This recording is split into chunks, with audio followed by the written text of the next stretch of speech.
Yo! What's up mga warriors? Welcome back sa aming channel.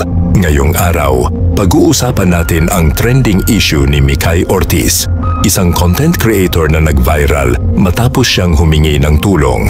Pero imbes na tulungan, binash pa ng netizens.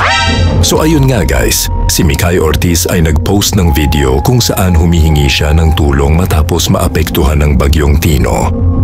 Marami ang naawa at nag-share ng kanyang video, pero marami ring nag-comment ng hindi maganda. Yung iba sinasabi daw na drama lang, paawa effect, o gusto lang mag-viral.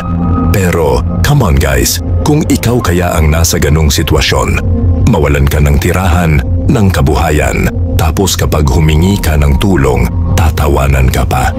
Hindi masama ang humingi ng tulong. Lahat tayo darating sa punto na kailangan natin ng ibang tao.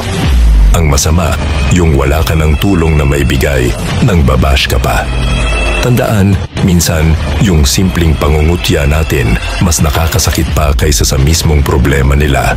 Kaya kung wala kang maibibigay, tahimik na lang. Hindi mo kailangang manlait para lang mapansin. Ang social media ngayon, parang naging arena ng panghuhusga. Pero sana gamitin din natin to para magtulungan.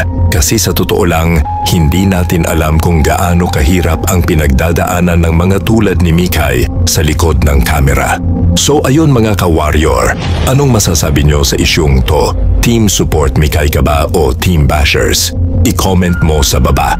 At syempre kung gusto nyo ng mga real talk na ganito, like, share, and follow para updated ka sa mga viral issues online. Bago ka humusga, subukan mo munang umunawa.